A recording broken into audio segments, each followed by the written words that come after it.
Hi guys. Welcome to my YouTube channel, MH4 Network.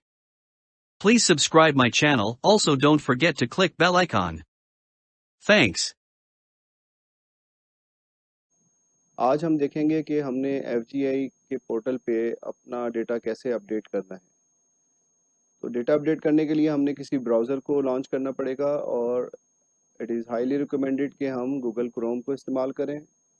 Will click on Google Chrome और यहाँ पे Google Chrome launch होने के बाद हमने यहाँ पे एक एड्रेस एंटर करना है जो कि है www.fgeihr.bitb.gov.pk। जब हम ये URL एंटर करते हैं तो आपके सामने एक लॉगिन स्क्रीन आती है। इस लॉगिन स्क्रीन पे आपने अपने यूज़र क्रेडेंशियल्स इस्तेमाल करने हैं और इनिशियली आपका CNIC ही आपका यूज़र नेम है और CNIC ही आपका पासवर्ड है।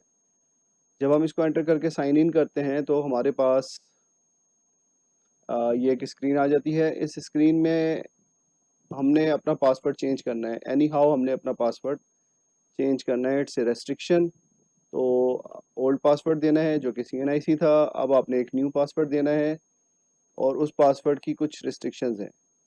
वो ये है कि आपने एंटर एटलीस्ट 8 कैरेक्टर्स और उन 8 कैरेक्टर्स में आपके पास स्मॉल लेटर्स, कैपिटल लेटर्स और न्यूमेरिक डिजिट्स होने चाहिए।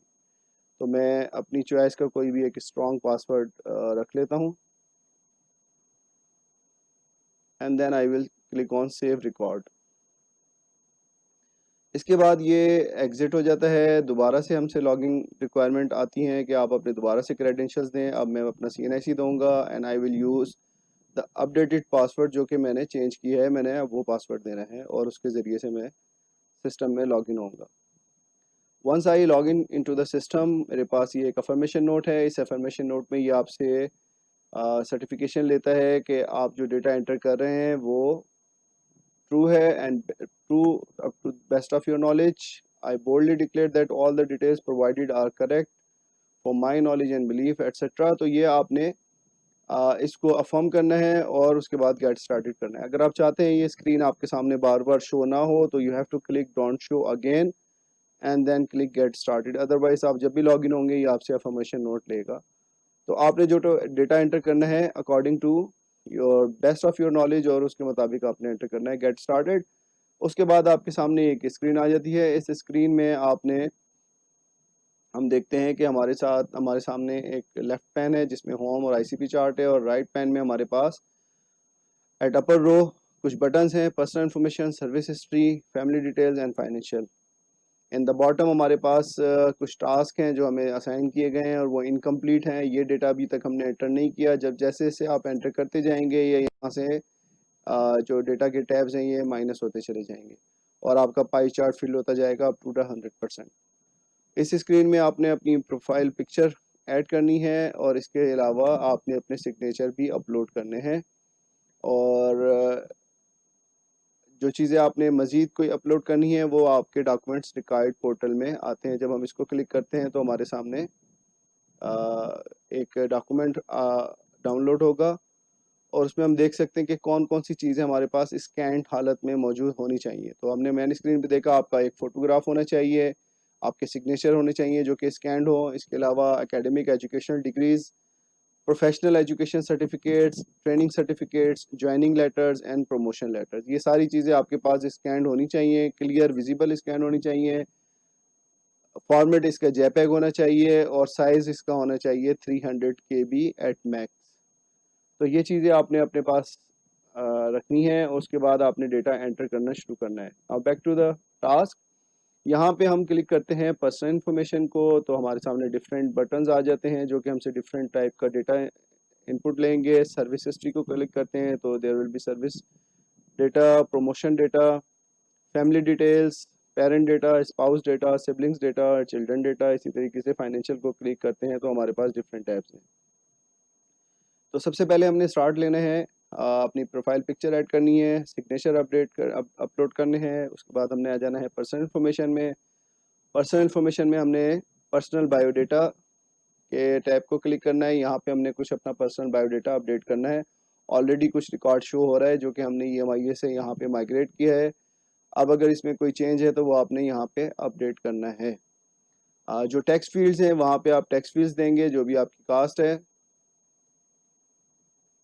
और जहाँ पे ड्रॉप डाउन है वहाँ से आपने ड्रॉप डाउन से सिलेक्शन करनी है और यहाँ पे टाइप करने की आपको ज़रूरत नहीं पड़ेगी। इसी तरीके से जब आप सारा डेटा एंटर कर लेंगे तो आपने सेव के बटन को क्लिक करना है और ये डेटा आपका सेव होगा। होम पे आते हैं। जैसे ही आप ये डेटा फिल करेंगे आपका ये पाई चार्ट प्रोग्रेस करेगा और आगे चलेगा और आपकी परसेंटेज कुछ बेहतर होगी। पर्सनल इन्फॉर्मेशन में आते हैं तो वहाँ पे अगेन हमने पर्सनल बायोडाटा एंटर किया, अब ऐड करना है तो you have to click add button. Add button को क्लिक करने के बाद आपने बताना है कि आपकी कौन सी लैंग्वेज है और उसमें आपका एक्सपर्टीज लेवल कौन सा है कि you can only speak, read, right और रीड, राइट एटसेट्रा, जो आपको बेस्ट फिट होता है वो आपने करके सेव कर देना है। और जैसे जैसे आप सेव करते जाएंगे यहाँ पे टेबुलर फॉर्म में अपडेट होता जाएगा और आपकी जो ओवरऑल प्रोफाइल है वो भी अपडेट होती चली जाएगी।